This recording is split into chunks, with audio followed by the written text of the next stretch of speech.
Yo, what's up mga kaduit? Ayan, magandang hapon sa inyong lahat. Magandang araw, magandang gabi. Kung saan man kayong banda naroon ngayon. Ayan. So, mayroon tayong i-unbox. Ito yung matagal ko ng pangarap na tools. So, ngayon ko lang na-budgetan. Ngayon lang natin nabili. Bilang mayroon na rin may-ari o may-ari na ng shop, ay kailangan nating magdagdag ng mga gamit para hindi tayo hula-hula lagi. So, unahin na natin to. Ito ay binili ko. Matagal ko na ito naka-add to cart. Kasi nga, nag-aalala na rin ako na mas mabuti na yung mayroon talaga nitong ganitong tools para safe tayo. Ano kaya ito? So bali itong box na to 1260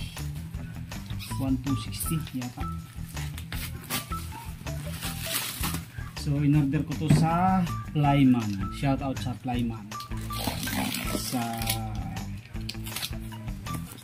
Shopee. Hindi na tayo nagtipid ng krudo. Flyman na talaga yung ating binili. Ayan, kung makapansin nyo, para legit talaga siya.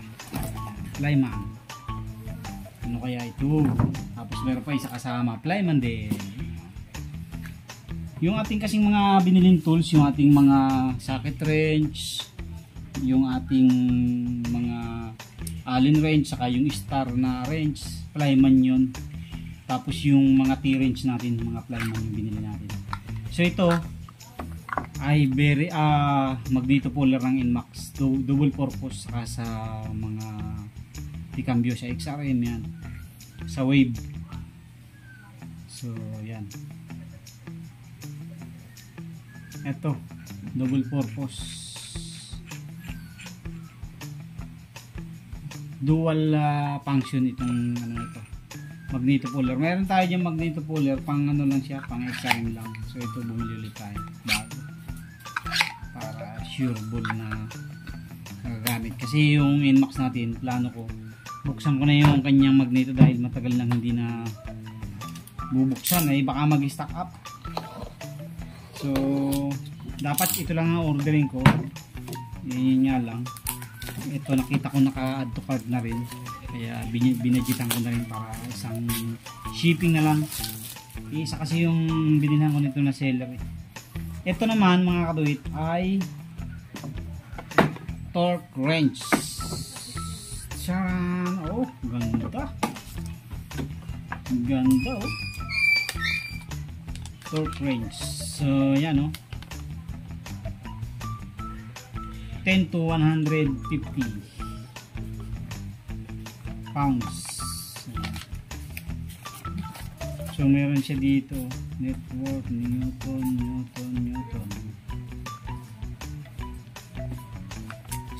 Mahalaga rin to, conversion table. Ito na yung ating torque wrench na pangarap. Ayan,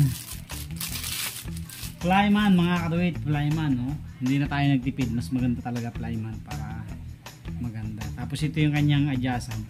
So marunong naman tayong gumamit ito kasi sa company nakagamit na ako ng torque wrench doon, yung mga maliliit. Same lang naman ang proseso ng paggamit ito.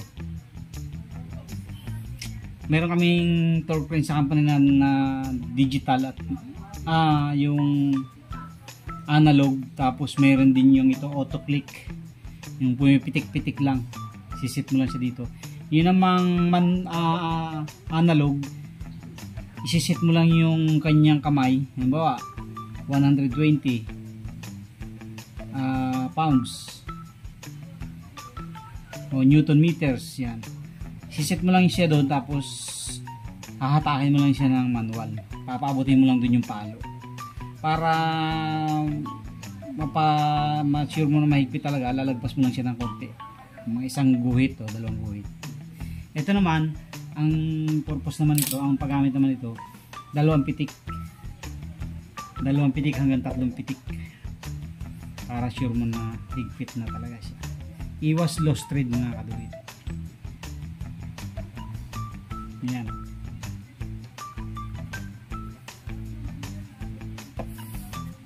Flyman. Tapos ang kagandahan nito, mayroon pa siyang libre na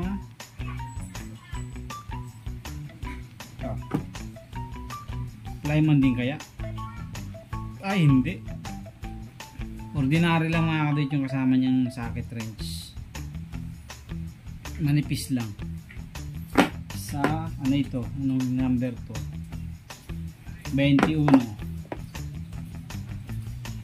19, hindi pa ginawang 22 yun 22 kasi ang mas gamitin 17, marami naman tayong 17 dyan. Tapos isang extension,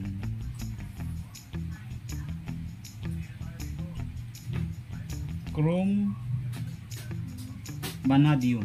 Ayan, chrome vanadium yung kasama niya na mga tools. So ito, ayos mga kadit, meron na tayo kahit paano, hindi na tayo kakaba-kaba na kung okay na ba yung ating higpit. Okay ba na yung higpit o hindi pa? So yan yung ating binili na tools.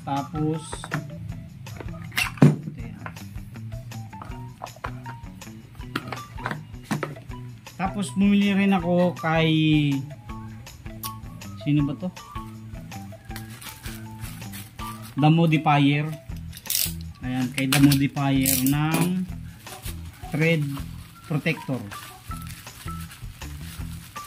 para sa magneto. Ayan, thread protector yung sa may magneto. Ito, kaya ka naman magpagawa nito kung tutusin. Yun nga lang, siyempre minsan nakakaya na rin magpagawa ng magpagawa.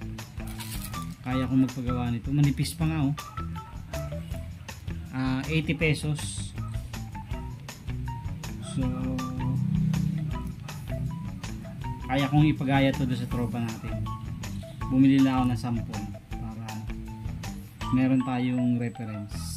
Ayan. Every time na magbabaklas tayo ng magneto, pwede natin magamit para hindi mabusing yung hindi ma-worn out yung ehe. Ayan, dito kasi tatama itong dulo ng ating magneto puller.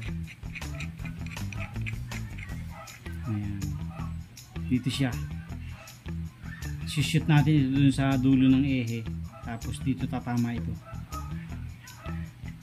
para hindi mag-expand, mag-bulging yung bakal. So yun yung purpose niya, kaya binili natin. Dito na natin siya isasama. Sama na natin dito sa dito. Ayun. Sa kabuuan itong in-order natin ito 1,000, almost 1,400 ito lahat. Binili natin ito mga. So may magagamit na tayo na torque wrench sa shop natin. Para pag may nagpagawa na maselan, meron tayong may 5%, may ipakita tayo na hindi lang hula-hula yung higpit natin, pwede nating sundin na yung tamang tightening ng mga bolt or nut, lalo na yung sa pulley, sa may bell. Ayan, pag nag top overhaul tayo, ayan, pwedeng gamitin natin yan sa mga bolt na bubunutin natin o higpit. Kaya functionable sa atin yan mga kapatid. So yun lang, at susubukan sana natin to ngayon. Yun nga lang ay umulan naman, dapat bubuksan ko na yung aking magneto dahil nilubricatean ko na yun nung Sabado, Biyernes yata, Biyernes o Sabado, para babaklasin ko sana ng Linggo kung meron ako nakuhang puller. Wala kasi tayong puller pa naka-stock dyan isa nga lang yung ginagamit natin puller at saka yung castle tools. Wala akong nakuha kaya nag-order na lang muna ako, tapos nilubricate ko na lang yung, tinanggal ko yung nut, nilubricate ko yung loob nung magneto para pag binaklas natin hindi siya kumapit. So yun lang, thank you very much po, thank you. Additional tools naman tayo. Happy ako na meron naman tayong bagong tools. Yeah.